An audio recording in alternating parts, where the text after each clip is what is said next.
Welcome to episode 500 of something of This Week in League. There's no Nate, and I'm Jay. And I'm Glenn. Which is why fuck.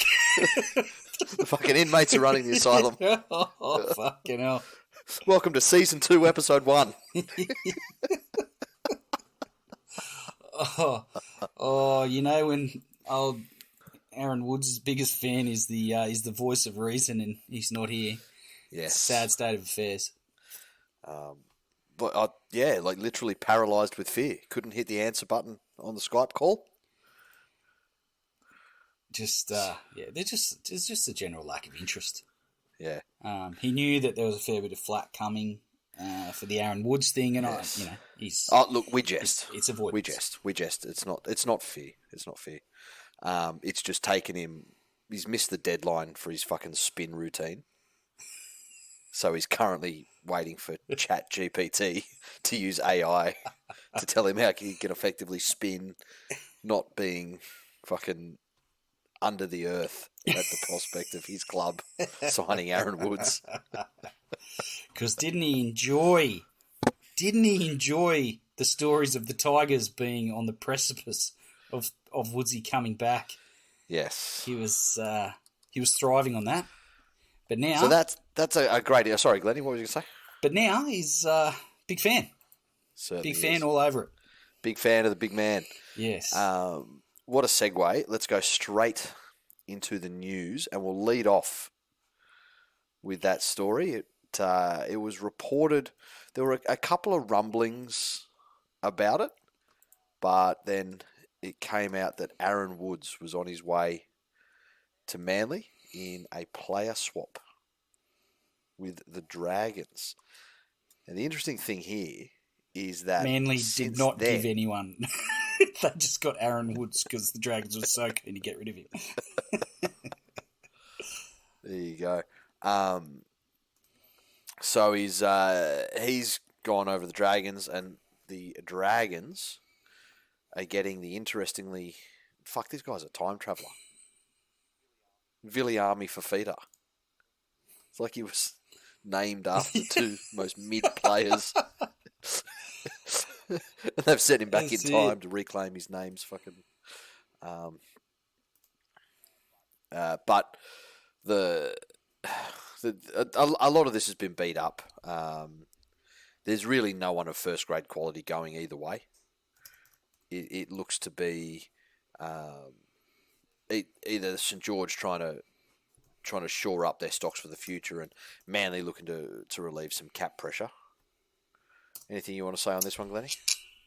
Look, I don't really get it, but I guess they must be short, to channel my inner Nate, they must be short a prop in Blacktown, Reggie's. They just think that what they need to get them to the next level at Blacktown is some extremely slow play the balls. Zero and after impact meters. Is that like is how you go to like high altitude destinations to train? Yeah. Is that like giving yourself at least 3 penalties a game? He's modern. That you're going to have to modern defend? Day tire on a rope. I will enjoy the spin if he gets named in first grade. If he just plays out his time in Reggie's and Nate will be like, I was right the whole time. But if he gets picked in first grade, it's going to be on. Looking at that though, like, do the Sea Eagles need to cover anyone during the rep rounds? No. Well, the only real coverage they need, there's only one player they need true coverage for, and I'm not sure Aaron Woods is playing fullback. Yeah, no, he's fucking biscuit boy, but I'm not sure he gets a run. Although I would love him to. Real talk, I'm not sure he gets a run barring injury. Yeah, I agree. It would be full fucking. It's fun to point and laugh, and I'm pretty sure the next story is going to come back full circle, and people will be pointing and laughing at me again. But it's fun to point and laugh, but I can't see him play first grade. No, not at all. barring absolute desperation. So there's Paseka and Jakey are props at the moment. Mm. So what are they going? Maybe New South Wales will be so short, or maybe they'll be so desperate for Turbo to play that they're worried he'll pull that same "I'll only play if you give my brother a job" that he's obviously done at Manly. That is offensive. I'm the last person to defend anyone named Trebojevic, but if Jake isn't fucking the second forward picked behind Isaiah, so explain. Jesus, give me a Christ. break. Yeah, nice. But then again, somehow St George, the perennial losers, right? How good is that? Hook's been in the media all week, and the club's fucking copping shit from everyone. And then all of a sudden this story breaks, and they're like, finally, there's a story involving us, and we don't look like absolute dumb cunts. And we've done that by getting rid of Aaron Woods. Fucking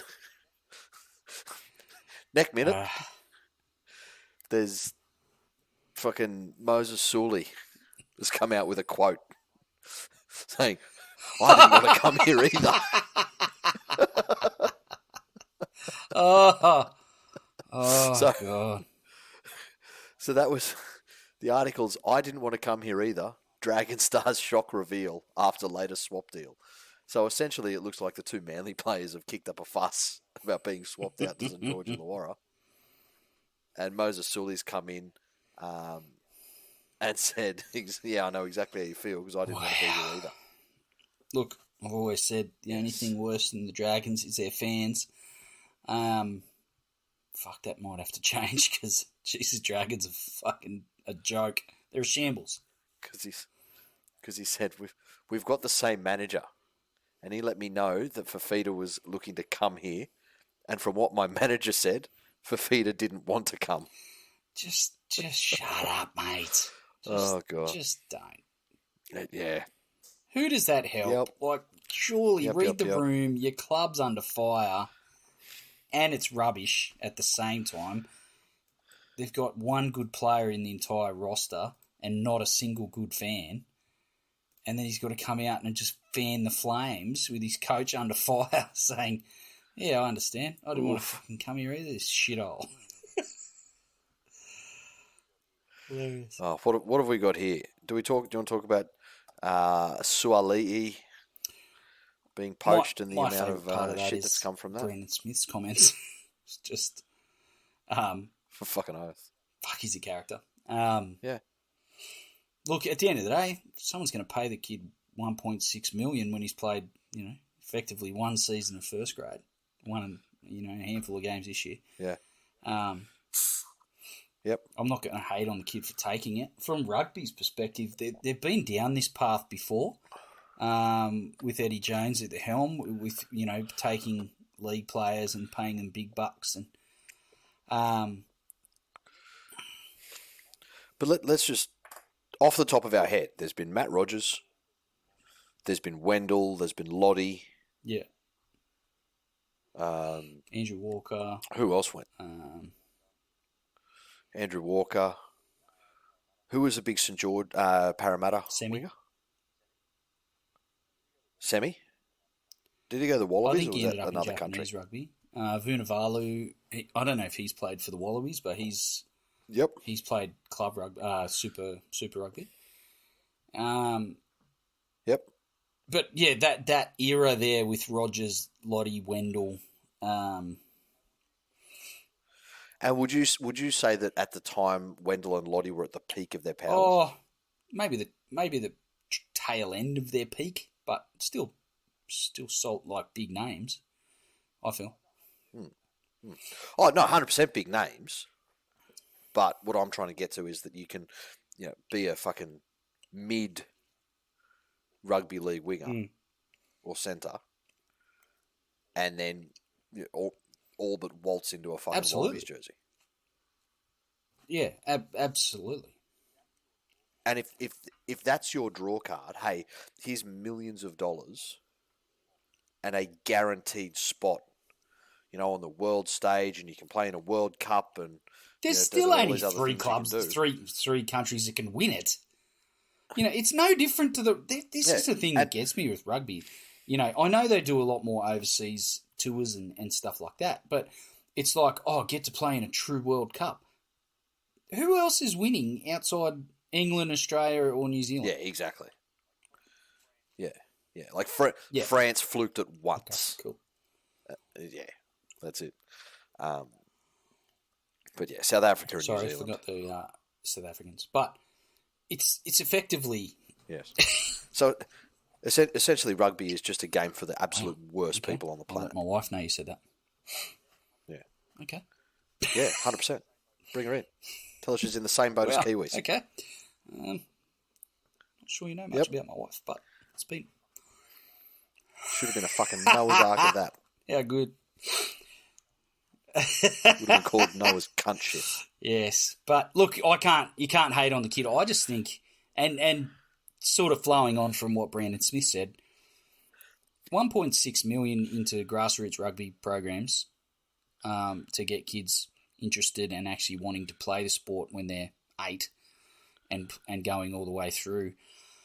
Because once you get to the secondary school system, it's actually quite strong. The program and the inter-school program, from my perspective, outside looking in, is actually quite strong. Hang on. Clarify your statement there.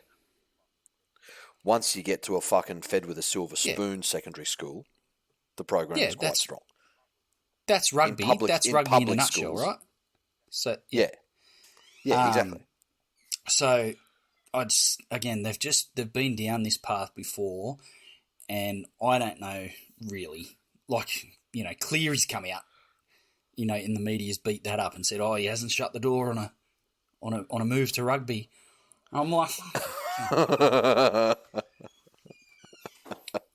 that would get my attention. I could not give a fuck if Joseph Suaalii goes and plays rugby for the rest of his life. I don't care. If a name and a talent and the player of the calibre that has achieved as much as Cleary has, if he ended up in a Wallabies jumper, that gets my attention. I'm not sure I could even watch a game. No, it gets my attention. The story gets my attention. Exactly like if he goes and plays for the Wallabies, I'm not going to turn the TV on. No, not at all. And the thing I love at the moment is fucking Robbo is turning into such a cranky old, old man screams at clouds. Gus has come out and Gus has said exactly what should be said here. If he wants to go to rugby, that's fine. Buy him out now. Give the Roosters salary cap compensation. Whatever you need to do. See you later. Fuck off. We don't need you. No one player is bigger than the game. And then Robbo's come out and said, he's fearful of Rugby Australia. He's afraid of them. Well, no, he's not. What he's trying to say is that we don't need... We're not fearful at all. Exactly. What he's saying is the opposite. We don't care who you come and take, but just fucking take them and fuck off. Stop trying to live off rugby league. But tell me, if he leaves and he does, a couple of years at the Wallabies, he then has that stink on him that at every single opportunity, he has just been an absolute fucking punish to deal with by any club that he's signed with. Yeah, the transaction, from South to the Roosters, he didn't cover himself in glory there either. And you'd have to say that's more his manager, and we all know, look, every player manager I've ever encountered is a painful cunt. But you'd have to say this is manager because that's how they operate and that's how their earning capacity is structured. So, he's a young guy and he's probably not at the point in his life where he's prepared to speak up and make those difficult decisions or have those difficult conversations when he's having the information from his manager jammed down his neck. So, In saying that, I fear he says he wants to come back. Then really the clubs that are going to be interested in him are going to be either those that are desperate. I can see him playing in the centres for the Tigers in about 4 years. I was going to say if it's what's his contract there? 5 years. Well, whatever. But it'll be the Dragons and the Tigers and those guys that are still in the fucking doldrums. You know, anyone else looks at him and goes, "Oh, for what he's achieved, nothing." We're really not happy to pay him on potential. Yeah. So, what's next? Oh, the Jack Whiten saga. Flames up. Jack Whiten shocked Canberra this week by announcing he'll be heading to the open market. I saw that the Tigers were one of the clubs, as always, one of the clubs thrown into the mix. Well, the report here is that the only confirmation is that the Dolphins and Whiten have spoken, which just seems to be based on the fact that he is not Anthony Milford. Yep. Which ticks their box for a half. He meets 100% of their criteria. Up to 10 clubs are interested. Which, again, let's just point out the absolute fucking bullshit journalism there. No. That means we don't actually know. We don't actually know, but we're going to just pick a number up and to put means up to in that front of means it. The same as the Dolphins are the only club interested, right? Up to 10 is up to 10. Yeah, that's it. Is one. One's up to 10, and that's the one we've got confirmation on. But it's up to 10. Which, it's gross. You know, fuck. I don't know if the media are stupid and everyone that looks at that is sitting around laughing at them, or whether they're actually not. And everyone else that reads clickbait is called clickbait for a reason. I hope it has an effect. Yeah, fucking hell. I wouldn't say it does. I've seen him have some quality games. I've seen him have some drift in and out of contests and make poor decisions. And the meme of his kicking game, his short kicking game all of his kicking game really is based on facts. I can see him just from profile alone. I've never been a massive Jack Whiten guy. But profile, he's a Dally M winner. He's going to command big fucking dollars. I just don't know what club is the best fit for him. For his style of play. Let's pause for a second, Glennie.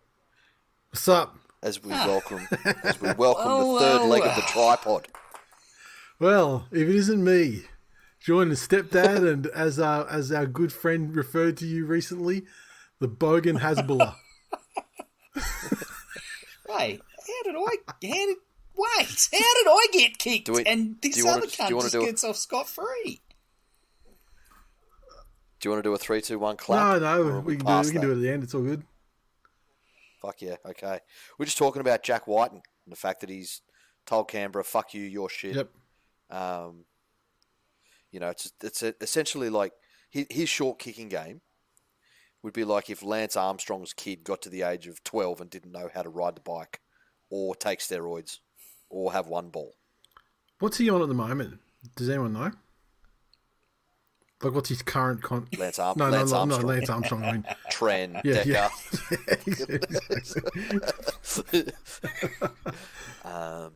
I'm just looking through the. I'm curious as to what he's on now, because going to the open market says to me that he wants to increase his. Well, there's a couple of things. He wants to increase his money. He's around 900 potentially. If he's on that right now, that's pretty fucking good wicket. If we're being honest. That's probably commensurate to his value, I would imagine. Are we saying that he was signed somewhere maybe the season before or the season of that grand final? What you mean, like a new contract? Yeah, I can't remember. But okay, so he's on 900. I can't see him getting more than that. So what it's not. It says, so that means he wants to go somewhere that's not a shit show and he wants to win. He's saying what it says here. Whiten is earning around $900,000 on his current Raiders deal, with an increase to around $1 million already penciled into the 2024 season. Okay, so we'll call it $1 million then. An offer a touch over that magic million mark the Raiders can compete with. Anything that swings too far toward the 1.3 million to 1.4 million, the Tigers were willing to dangle in front of Mitch Moses, though, and the landscape changes. So, I don't think they want to pay that kind of money. I don't think anyone wants to pay that kind of money to Whiten. He's achieved more than Mitchell fucking Moses. But Thordock GIF. Yeah, Dally M winner, actual contributor to cool. How many grand finals are he playing? One. Same amount as Mitchell Moses. And don't give me the fucking at Origin. Contributed to the fucking state of Origin. Contributed to the loss. Yeah. So did Mitchell Moses. Well, look. Here's the thing, though. Yeah, that's true. To pop a balloon in that, though. If you were going to pay for a half right now, are you paying more money for him or no? Nico Fuck Hynes? no. I'd pay Jack Whiten half of that and to be a centre. Oh.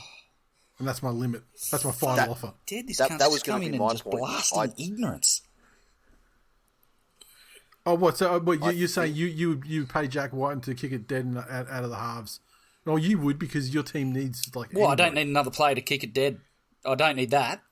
All the things I need. I'm speaking from the perspective of like I'm saying like if Jack came, if his management came to me and I was the representative of my team, sure, you want to play centre? Great, I'd love to have you in centre. You kick the fucking ball. We're going to build some incentives into your contract or some disincentives into your contract every time you kick the ball inside the 20 metre. 50 grand reduced. That's 50 grand. Boom, straight off the top. Yeah, every time. That's it. Yeah. Hey, file our salary cap obligation to the NRL. It's zero. Yeah. Now listen. So the Tigers obviously are in the position where they could pay overs and to grab anybody. But also the Knights as well. They potentially have like $1.5 million free, and a hole in the halves. Yeah. In soft shell crab revenue. So if they medically retire Kalen, my thing is, I think Whiten is a victim of Canberra's absolute fucking inability to find a decent organising seven. Because this is that thing in the modern game where, and it's exactly the same thing that happened to Cody Walker after Reynolds left, before Ilias really stood up last week and asserted himself. But as those lines between a 6 and a 7 blurred, whereas typically your 7 would be more of the organiser who would have the longer kicking game, and your 6 would look to generate offense from their running game,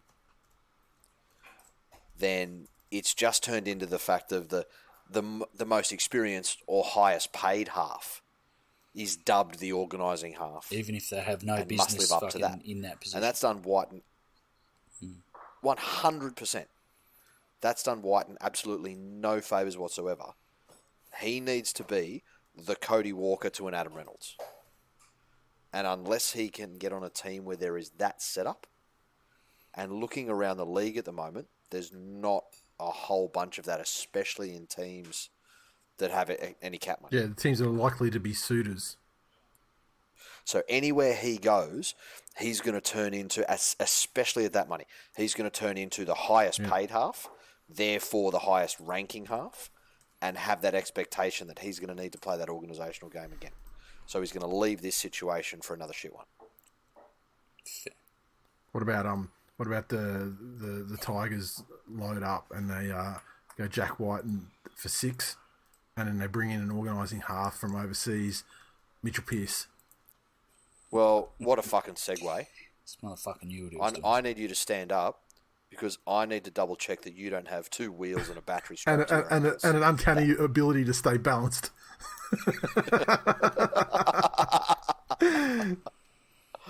Oh, so that's the next article. The West Tigers are chasing Pearce. Is this staff writers, or is it like, are they actually doing it? Or because I was sitting in the concert school thing, and then someone sent it to me, and I was just like, oh fuck, this is too good not to send to Glennie straight away. So I did, but I couldn't go and investigate it. Well, again, looking at the verbiage, we were talking previously, Nate, about the beginning of the Whiten thing, that all the reporting was So we're sure that one club has spoken to Whiten, Okay. and we believe that up to 10 clubs could be It's interested. just fucking retarded. That's not going to happen. Well, no, but one club is up to 10. Yeah. But it's bullshit journalism. This one starts off with the West Tigers are preparing to offer Mitchell Pearce. Right. Source? So by preparing, no, there's no fucking Okay. source. Staff writers? Hang on, where do you tell it? Like honestly, I don't care how much actual fire is there. I don't care if it's like a match worth of fire. The headline alone, it just makes it fun to talk about. Yeah. The son, the prodigal son returns, and what a wonderful bookend to the Tigers in declined era. We got the Braith signing, and the guy who sunk him with the field goal and tied it up in the 100-minute game, and then Piercy, his accomplice, bring him into bookend the decline era. 3 years of that, and then the Tigers can start to rebuild and make a run. Like an exorcism. Oh, this is fun. Fuck, who was the 7 when Anasta kicked the field goal? Was The 100-minute Pearce. game was Mitch. For the Roosters. Yeah, it was Mitchell Pearce. That's what I'm saying. That's what I'm saying. Like, yeah. Fuck yeah. I know. I was just double checking. Fuck, that seems like ages remember ago. Mitchell Pearce it was kicking the was- shit out of them in that right. game It to get them up to 14-0 yes. or whatever they were. Was that game the original 14-0 dickhead game? May have been. Ooh. Oh, but they won. Yeah. But they squandered it all though. Yeah, truly. Yeah. Good times. Anyway, it's fun talking about the 100-minute game. What a great game that was, Glennie. We should do a match campaign. We should do a game campaign for awesome. I was physically ill after that game. Physically ill. Anyway, Glennie, I guess we don't really need to talk about this so much as a story, but more as like how do you feel? Your reaction if it were to come to fruition? Well, I sign guess it depends on probably what happens 2-3 years, I'd say. Well, how do you know? How do you know they don't We put him to wouldn't be 6? Well, they signed Mitchell Pearce. Contingent on a clause in his contract that says he has to personally feed the pieces of Luke Brooks into the wood chipper, Yeah. where it will ceremonially spray over Sheens Leichhardt. has already come out this week and said that he has no plans to drop Luke Brooks. So, if there is any truth to them signing Mitchell Pearce, it would seem that is to accompany Brooks in the halves. Sheens is the ultimate fucking boomer. Hey, he just can't admit he's wrong. We'll never say sorry. We'll never back down from a poor decision. He'll fucking ride it until it But dies. again, like I said it on the episode on Monday, this is because it's not been his decision. No, but he's choosing nothing with Luke Brooks. They're talking about like the extension, and he's choosing to back everything that's in place. Yeah. I forget who I saw said this, but it was a decent read on the situation. Benny Elias probably. In that he's no. I think it was someone we know, or it was someone online that Sheensy was just so hell bent on the problem being Madge. Yeah, right. And so now everything he does is, well, hang on, Madge couldn't get it to work, but I can. That's fucking stupid. So, he's on a fucking hiding to nothing.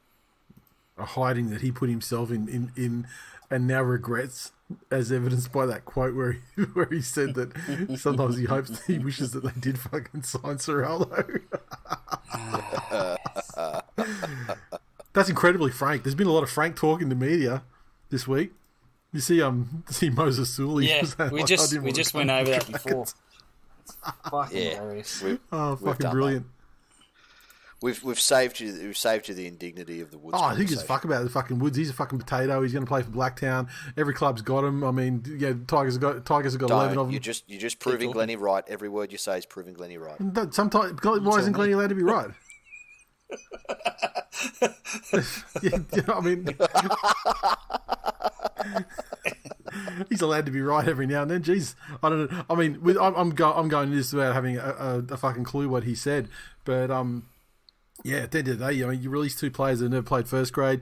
You get a potato in these two players couldn't get into the top 22 on any of the team lists, in their lives. And so there's a hierarchy in place, and unless there's like massive injuries or maybe Origin or something like that, he's not going to see the real jersey. We were just concerned that maybe those two players might actually have a relationship together. Maybe they might be more than just friends, which would be because of how homophobic Manly is.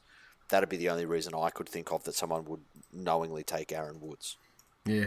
Like if just at the very core of your being, you were such a fucking bigot, and then there were two young homosexual men that you knew of, that you would be prepared to take Aaron Woods to remove those people from your club. Look, honestly, the decision itself is like, I have no fucking idea why you would do it.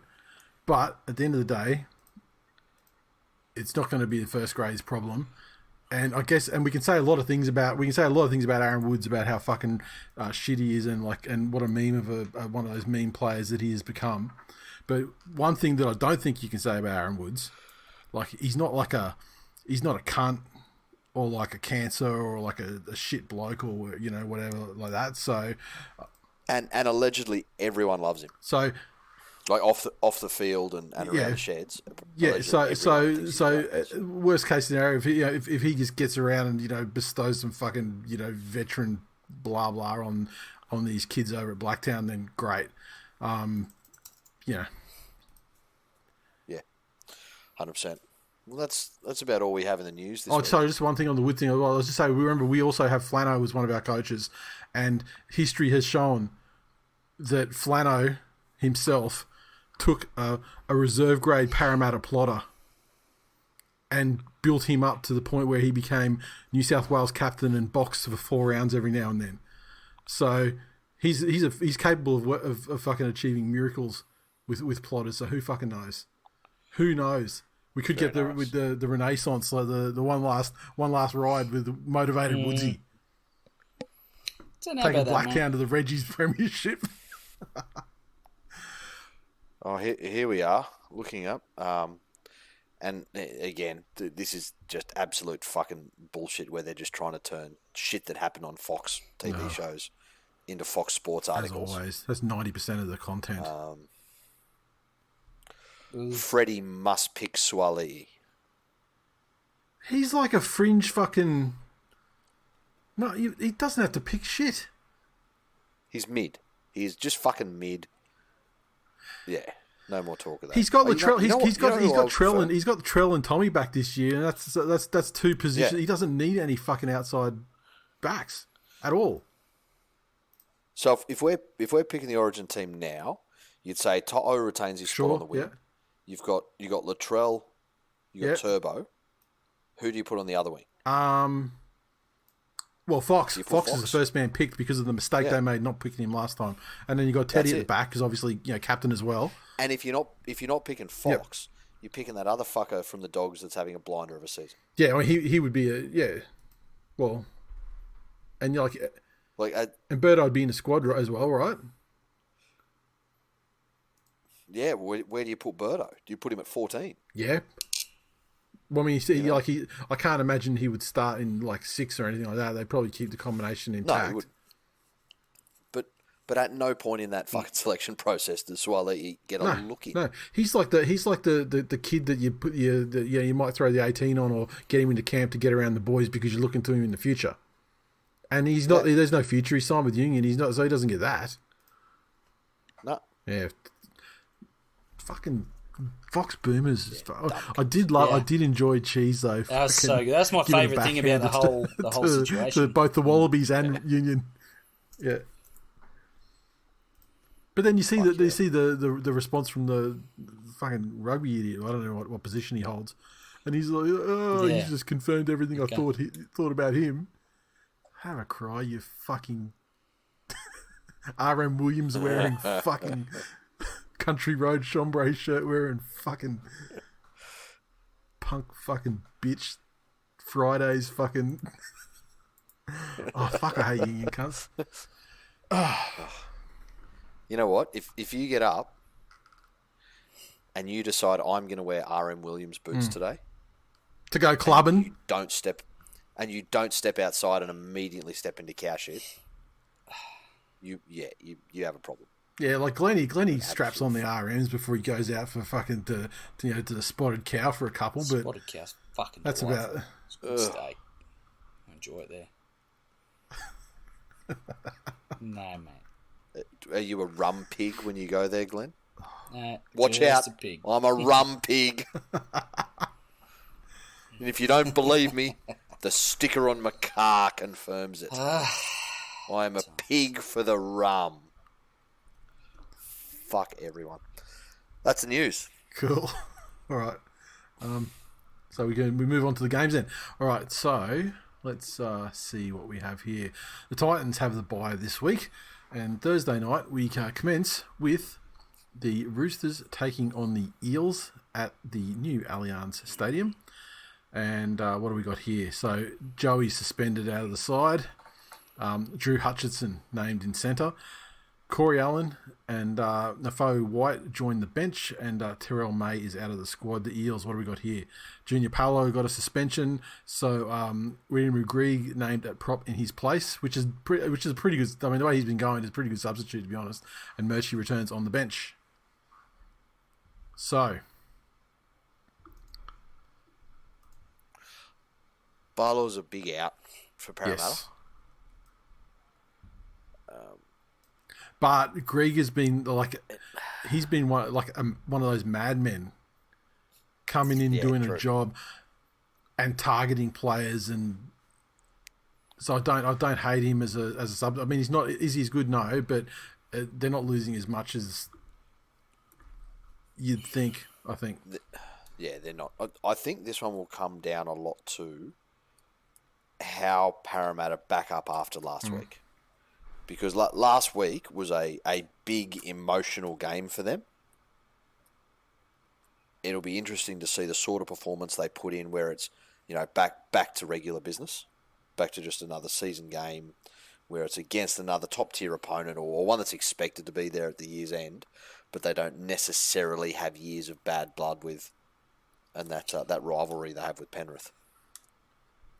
Can I tell you, though, the Roosters are heavy favourites in this game. In terms of betting, I was stunned when I saw it, because the Eels, while they were 0-3, I mean, every game was about it, like a try in it. It wasn't like they were getting flogged. It wasn't like if you contrast the Eels start to the season and the Storm start to the season, much more was said about Melbourne's start than. Well, I should have said about Melbourne's start than Parramatta's start. I have fucking seriously. I've made plenty of comments about the amount of plotters in Melbourne's side. There's a considerable amount of plotters in this Roosters side, certainly in the forwards, and their bench is as light as fuck. Too many Butchers and Bakers in there for me.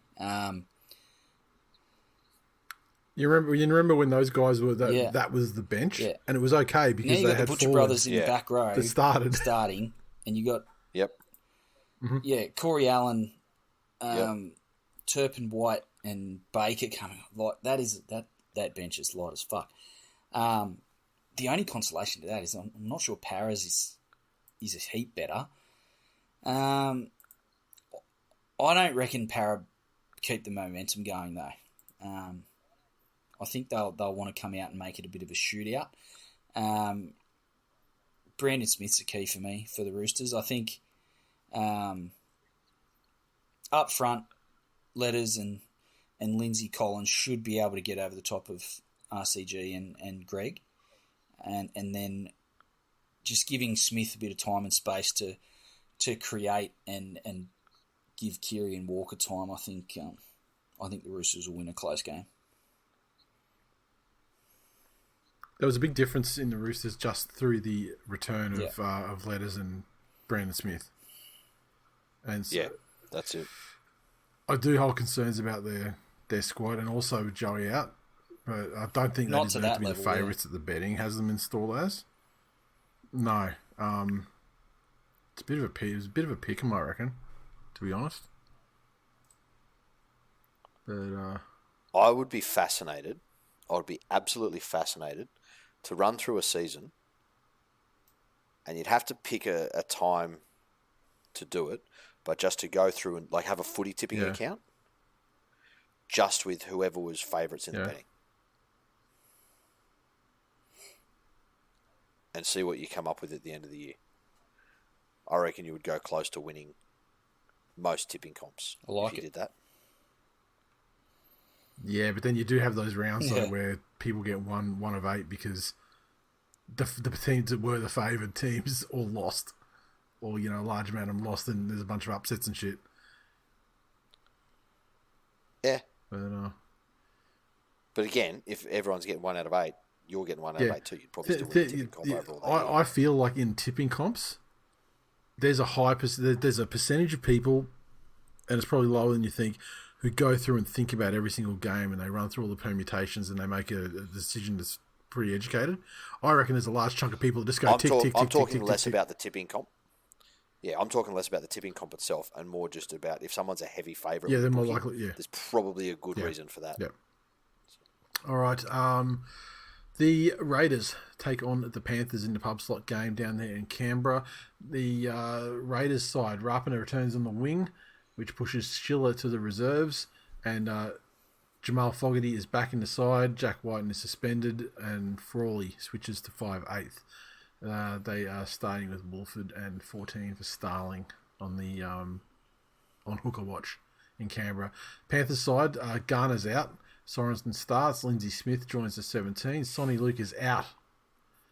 And the return of Tyrone Peachy in 14 makes his first grade return to the club on the bench. And this is when I was talking about Woodsy, how clubs have all got these. I was going to say Mitch Kenny for Penrith, but now I realise, no, Tyrone Peachy's that guy. So I was thinking exactly the same thing. I saw the team that's released. I didn't realise until this minute just that cast your mind a little bit further down Penrith's team list to 19, Nathan. It's coming. Yeah, he won't get on there. It's coming. Or will he? Golden coming in state of origin. It'll happen. He'll be the Sean O'Sullivan of origin this year. Yeah. With 2 working titty muscles. Please, do we have to talk about it? For fuck's sake. The Panthers are going to win, but Mitch Kenny for long minutes, and the replacement for that is Tyrone Peachy. I think it's fair to say that the Panthers, although very settled, 1 through 8, without Sonny Luke there, there's definitely a ceiling to how well things are going to work overall. I mean, there's obviously enough. 100%. There's obviously enough there that they're going to. The baseline is better than what Canberra can produce, but man, they're going into this one with an engine governor on. Tell you who I do want to give a rap to. It's limiting to about 25 kilometres an hour. He's copped his share of flack from some big names in the game. Is Jamin Salmon. His opportunities, his leg drive for me post contact is fucking impressive.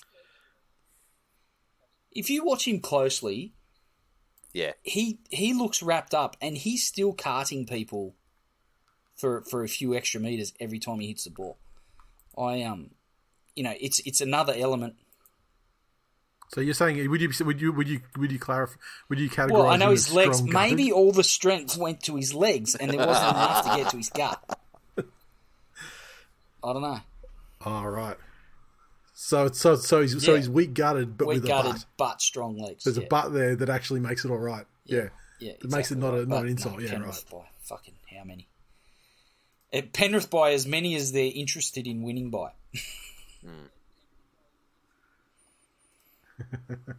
Because fuck the Raiders. Right, we move on. Yes, Claney, we are aware you've got agendas against everybody for everything and every reason. And now, all of a sudden this year, a Raiders one has emerged to go with your Dragons and everything else you carry on with. They're now officially called a Glenders. I just realised this is the battle. This is the battle of the milk. I mean, is it a milk revenge game? Does that change things? Put out your hair nets. Right. The Rabbits take on the Storms on the late game on Friday in Sydney, Accor Stadium. The South Sydney Rabbitohs side. Selle's back on the bench after missing last week under the concussion protocol. Lovett drops out of the 17, otherwise as per program. The Melbourne Storm. Eisenhuth replaces Tyron Wisher on the bench, and they're the same otherwise as well. I reckon South get up here. Yeah, I think so. I think Probably they pretty easily, you'd imagine. last week they probably put a bit of an exclamation point on where they're at this stage of the season. I think they can build from there and grow further. Mitchell is he's there or thereabouts without being absolutely outstanding. He's having his moments. I think he's building into his season, and the Purple Plodders are probably the perfect team to have him cut loose. So I expect a big game from Mitchell, and I expect South to win easily. Is there anyone in the Storm side at the moment that they kind of lack that Brandon Smith character who's a bit of a pest? Cody Walker. And could activate Cody's Munster's, dark side. Munster's probably the closest, but Yeah, there's not. Yeah. But he's not straight up, like, he doesn't have a straight up germ streak in him. yeah. Yeah, like can rub a head after a Yeah. mistake, and that shit with the best of them. But he is not a Luai. Jonah Pezzett comes from good Yeah, pest yep. stock, Dave. I if I'm expect- not mistaken. Troy Pezzett was a pest in his very limited time in first grade. Okay. Still is, if you ask Knights fans. Not happy about Jonah Pezzett okay. playing for the Storm. They aren't at all. Because I think that the Knights sacked Troy. He was working for the club.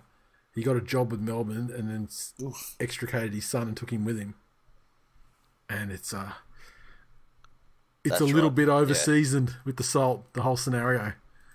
So I'm looking forward to Knights playing the Storm if Pezzett is still there on the field and Replaced by Alex uses them McKinnon. back. Troy Pezzett. It's interesting.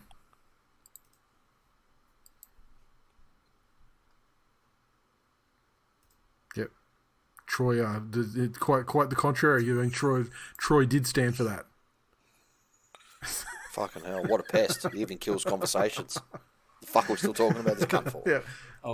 South by I plenty. was setting it up so you would step Deserved in and make a favourites. very inappropriate fucking comment about Alex McKinnon, Jay, and you just let me down. The mighty Manly Seabs Eagles take on the Newcastle Sorry. Knights. I'll Alex take it, McKinnon's whatever. wife left him, and that's hilarious. Is that what you wanted? Okay. Oh, a classic. And this one is being played at Mudgee. So it's one of Manly's yearly ones where they take it out to the How good many, people have of you met Mudgee. many people from They always Mudgee? have a great time. Usually they beat How the many camp. good The people camp. have you met from Mudgee? Yes. I bet they're all probably cunts if they're talking. I probably met half a dozen. No, 100% good people. Admittedly, it is a small sample size though, so I do. I am open to the possibility that perhaps I maybe. saw all the good people from Mudgee, and there are no others. Tell ya, Fuck no. Glennie, do you I remember don't. Fresher Fruit in Minto? Yeah. Okay. So where Minto Mall was, there was a giant, big fucking fruit shop. Did It's called they? Fresher Fruit. And they used to sell Mudgee. Was it fresher Yeah, with an of course A it was. or an ER? Yeah. No, with an A. Yeah, and it was one of those ones where looking back on it now, that's probably overtly racist because I'm almost certain they were trying to do like a Greek Like a shut up in your Kruger face sort accent. of situation. Yeah, like right. Yeah, that's it. Yeah, turned into Duffy Brothers, Right. the giant fucking fruit shop, and they used to sell these giant buckets of Mudgee honey. So it was fucking it was so good. You'd go in there, and then for the next week you'd be able to put 5 kilos of honey on your wheat bix in the morning. Because back then it was the late 80s, early 90s. So sugar was only a sometimes food. But honey was healthy. But honey was natural. Came from bees. There you go. We've identified So the only good things that come out of Mudgee. On there. Yeah. It's fantastic. Yeah, so traditionally Manly usually beat the shit out of the Raiders at this game. And they're usually those spicy encounters, but the Knights have taken over this year. What do we got? Kohler has a knee injury. He's out for 3 to 5, 4 to 6 weeks, something like that. It's unfortunate for him. And that brings Morgan Harper back. And when you talk about the germ, you need the germ in the side. Here we go. Let's see what he does. I look forward to seeing Morgan Harper rubbing up against fucking Tyson Gamble, because I guarantee you any sparks that fly are going to start with those two guys in a tackle. Do you know? I tell you, if there's a super coach moment here, if they go back and they do some video on that cunt, do the Knights have a giant fat second rower that they can put in a centre jersey for one game? Because whoever that is will score 1,000 tries, and then all of a sudden get picked for Origin. No. Has to be a big fat second rower. He's not fat. So he's saying like Frizzle or something, or is he not fat enough for you? No, not fat enough. Yeah. And he's Says Bernie as salivating. Sound like you're underwater then. There's so much. So, also, it is my understanding that Josh Schuster will not be playing this game. He'll be rested as a precaution with a corked quad or something of that nature. But it's not reflected on here though. So that means it'll be the Cooper Johns revenge game, and Cooper Johns at the moment the MVP of the preseason, and Manly are currently for and against of 31-4 and 6 against with Cooper Johns in the side. So I expect a big one. Big game out of him as he wants to smack his brother around, and who is joining the side at lock, replacing Glennie's mate Kurt Mann. Yeah, really. Kurt Mann out under the concussion protocols. Yeah, the official line is that's not first grade that's what I'm reading. Oh, I thought you were saying the official line is he's gone to Canada with Cal and Ponga, so they can try out the cubicles at Tim Hortons.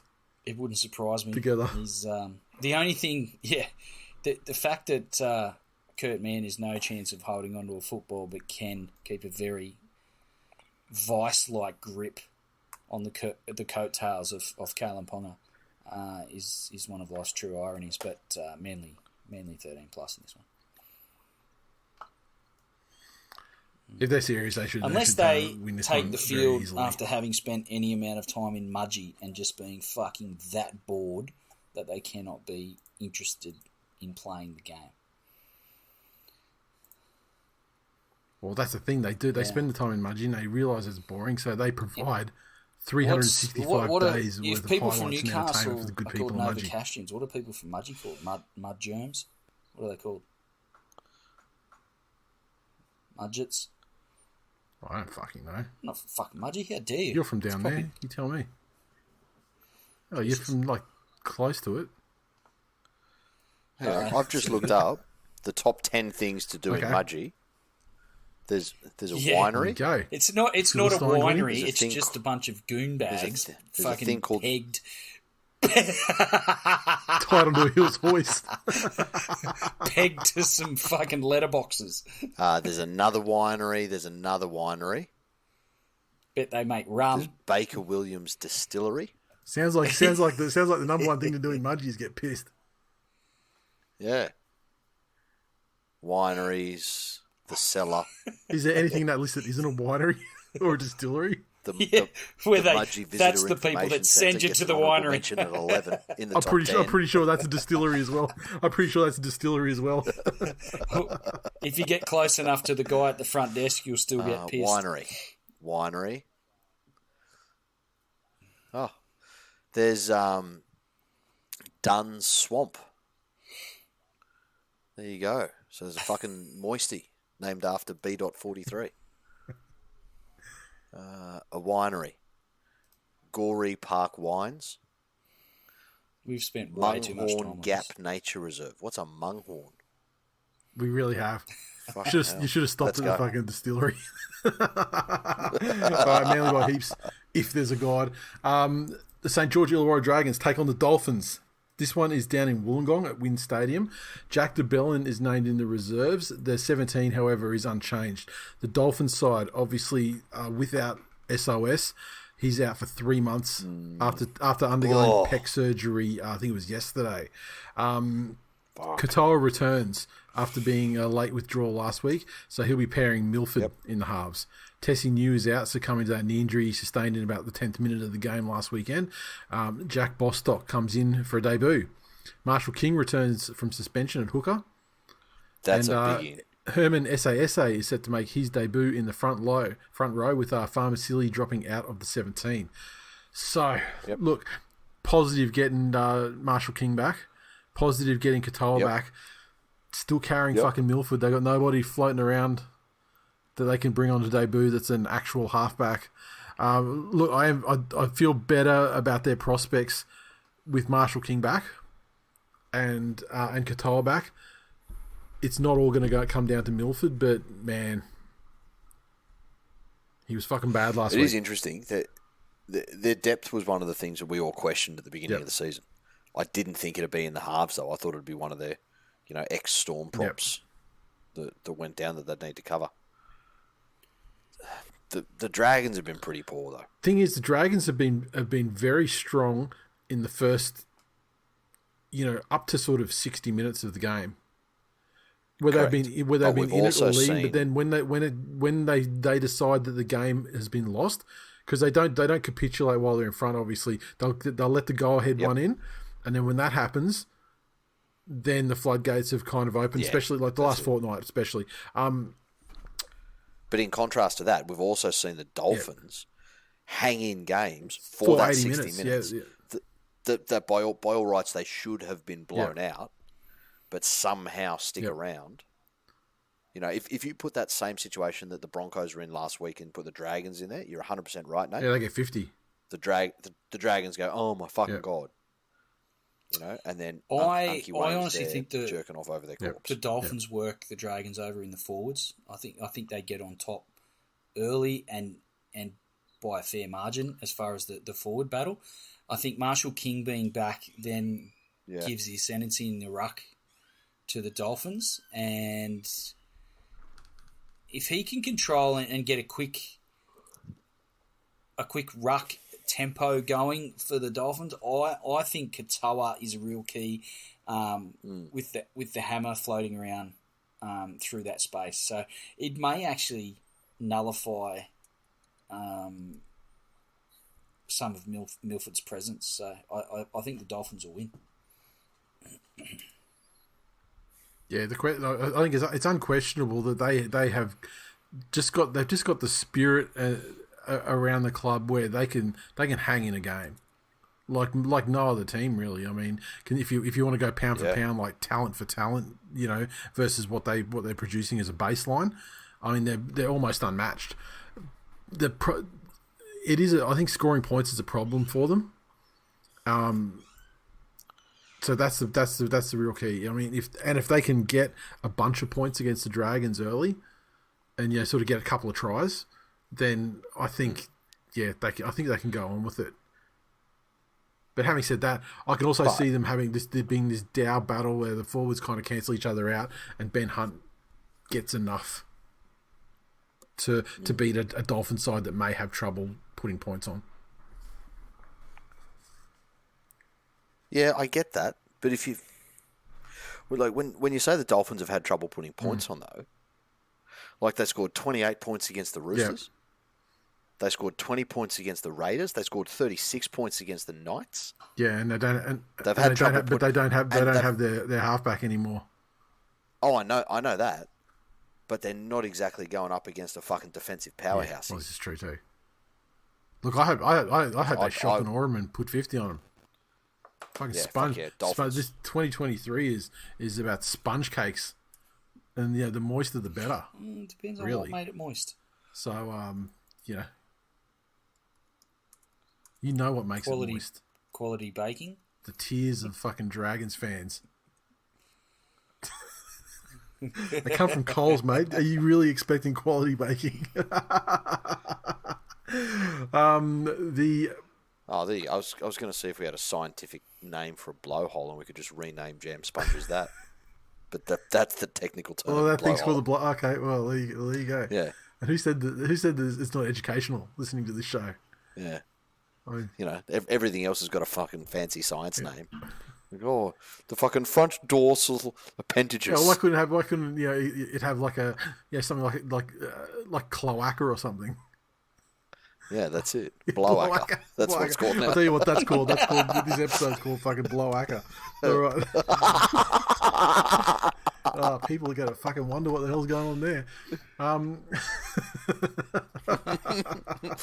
Do I do it with a W or do I leave the W out to make it more like cloaca? Like BLO or BLOW? That's a question. I don't know. But BLOACA. All right, done.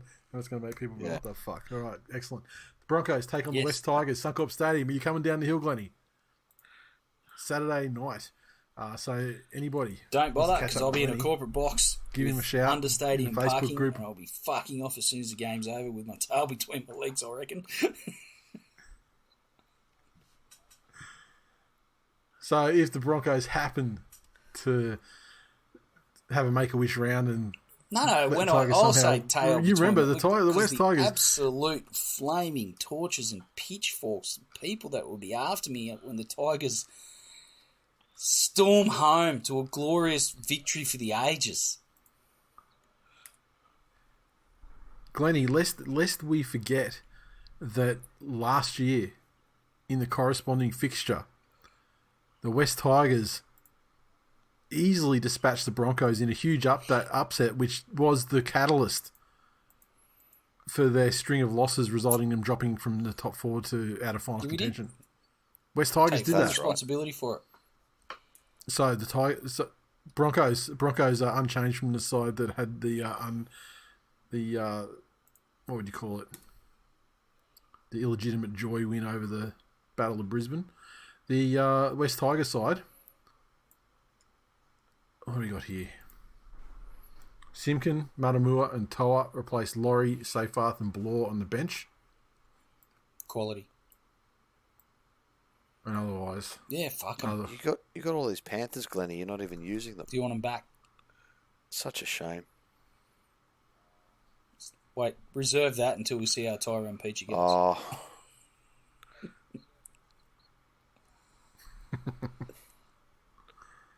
No, Peach is so are the West charity Tigers. Project. Broncos the shortest outreach, dude. Broncos the shortest price favourites of the round. This is the ultimate roper day. Yeah. The Tigers have been absolutely fucking atrocious for the first 4 weeks. No, there's no need. I haven't got a neck. And so you're going to put a rope around yourself? Break. The Tigers just on the ropes, looking like they're tired, looking like they're out of it, and 1, 2, 3. Broncos be out, and Tigers resurgence back to their rightful place. Look, I'll tell you this: the Broncos weren't that great last week.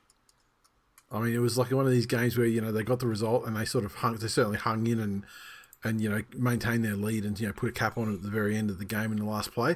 But I don't think the Tigers. If they make like whatever it was, like 17 mistakes and 35 missed tackles and complete at 67% or 70% or whatever it was, if the Broncos do that, the West Tigers still won't be good enough to score more than 10 points. Because we've fucking seen it for 4 weeks now. Sheensy's been in the lab. It's not that the West Nathan. Tigers are generally a bad side. It's that there's no hope. There's no way. They haven't shown any light. Correct. So you just contradicted yourself. There was a brief period there against the Dogs where they put on a couple of tries back to back. No, but that's not. But that's not light. That was a glint. It was like a strobe. It was like a strobe. A cap off a tooth. Flash. No. you're in the tunnel and it was just a glint off some old teabag's fucking tooth that had been knocked out on the ground. I thought it was light at the end of the tunnel for you, Glennie. But then you turn around next week against the Storm, who have been acting like a pack of purple flashlights, getting flogged and playing like shit. And what did you do? Instead of producing the 60 minutes against the Bulldogs, you managed to improve and produce 80 minutes of that horse shit. It's very harsh, Nathan. This is going to be like one of those games I had to sit through watching Manly in the early 2000s at QE2 against the Broncos back in the fucking day, when they were a good side and we were picking the pieces up after fucking killing the Bears. Out and prove just how much pride each and every one of them has in that jersey. Make of that what you will. Zero. But look, I hope they lift for you. If you're coming down the mountain, I hope they lift and pull off an unlikely win. I won't be tipping them, and I've certainly never put a cent on them. But I hope for you, I hope they fucking do it because as a connoisseur of hashtag fuck the Broncos, it's like an extra day of Christmas if that happened. So go well, young Tigers. Find it somewhere. I don't know where you're going to find it, but please find it. Sharks take on the Warriors at Reclaim Australia Coliseum. The Sharks, Trindle returns on the bench. Oregon Kaufusi drops out. The Warriors side, unfortunately for them, Tamari Martin is out. With Volkman replacing him in the halves. Wado returns at hooker with Lussick out of the 17. I don't think it can be overstated how important Tamari Martin has proven to be in combination with. I think his Sean out Johnson is what this season thus far. Yeah. As impressive as it's a big out. Nico in particular last week was. I reckon this will be a very, very competitive game if Tamari Martin was playing. The fact that he's out, I think Cronulla win reasonably easily. Do you think that the baseline that Webby has set with the Warriors this season, just in terms of fitness and resilience, do you think that keeps it closer than you'd otherwise? I'll probably have to reserve judgment on that for the Warriors to prove one way or another if that's part of what they're about now. But I'd have to assume I just give too much credit to Tamari Martin for how they're going. I want to see the Warriors under some pressure, and I want to see the Warriors in a situation where their backs up against the wall to see if these new 23 Warriors are what stick around, or if they revert back to fucking dropsies and stupid decisions and silly penalties, marching other teams up the field. Yeah, I mean, last week they had they were legitimately robbed a try, and 2 tackles later the Doggies scored to put them down by over a try. And they managed to fight their way back and get that win. Yep. So when you robbed a try, that's not we're bad. That is but then when the other team scores, when the other team goes 100 meters or 80 meters to score against you, like a minute later. I'm talking about if Cronulla come out and played a stupid pace and go bang bang really quickly, what does that do to them? Not we're in this up to our guts and then all of a sudden a decision didn't go our way. Like some real fucking, oh God, we're up against it here. But I'm back. I don't think it's a question of Cronulla winning at any point, no matter even if Tamari Martin was there. Yeah, okay, sure. The Doggies take on the Cowboys. So New Brown is out with an elbow injury, out indefinitely, which brings a bench jersey to Josh Reynolds. Cowboy side, Murray Taulagi has a knee injury and Shibasaki has a hamstring injury. So Hiku returns from suspension in the centres. And finally, Brendan Elliott, he's in the 17, replacing Taulagi on the wing. There you go. Lukey replaces Nanai in the back row. Mitch Dunn joins the bench and Riley Price is set for a debut with Tamau at the foot injury. Frankly, Tamau and Shibasaki being makes out. The Cowboys better. Then it makes the Cowboys better. I mean, Nanai being suspended is a blow for them. But otherwise, I think the Cowboys are in pretty good shape here. And this should be a close competitive Cowboys slight favourites, game. which is a testament to the fact that the bookies have no faith in them at this stage of the season, given their past performances. Are they really? Because I'm looking at, I don't know who does the ESPN points bet.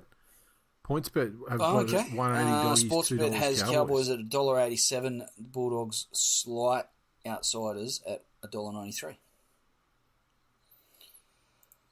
It is. There you go. It's a close one. I mean, if the Cowboys were the fully formed side from last season, but they're not. They're actually a ways all. off that. Yeah, but they're just they're still not quite there. I do think they can beat the Bulldogs. Though. Yeah, very much still out of sorts.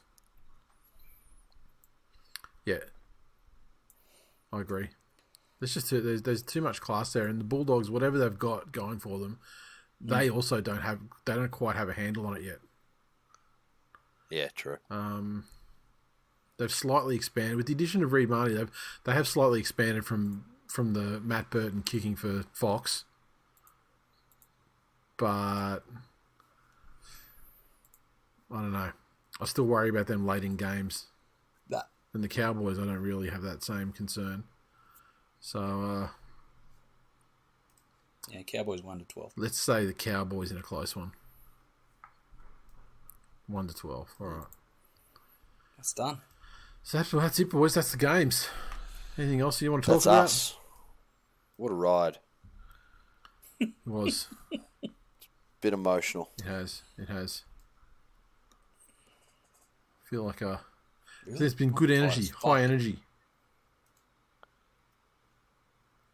Yeah, I feel rejuvenated after a night of culture, and then coming to chat to you With a K? No, I don't know where you can get that done. Where do you do that? The K It's got culture. to be around here somewhere. The K culture. I thought you were talking about the KKK culture. No, like KULCHA. No, it was a night of classical music and whatnot. Oh, there you go. But yeah, that's it. Episode Fantastic. 507. I tell. I knew. Oh, there you just go, Glennie. Jay Oh, so took you it didn't upon figure out himself what you know what it was at the start? kick things off. And No, I said it's. This is season 2, episode 1. Oh, you're doing the members. Okay, right. Okay. So, yeah, that's it for episode 507. Thanks for listening, everybody. As always, thisweekinleague.com/links, and you get links to the various social media communities, Patreon, and everything you could possibly want.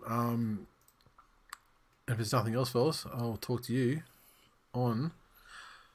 Is there going to be a game companion this week? Sorry, before we wrap it up, we probably should have that conversation. unless No, you want to there's talk not. about the Manly game. I think he's or going to be at the Tigers Bengals game. or something. And that's on. Yeah. What are the... I forgot, what are the last games? The Doggies game. That's fucked. What's the one before that again? Yeah. Warriors versus Sharks. Look, let's be real. Game companions work because they're Tigers games. Yeah, that's true. That's when that is when they're at their most purest essence. Or when we do them for Origin. True. All right. Cool. Yes, you will. On that note, See ya. then, I'll talk to you fellas on Monday. That's us. Later.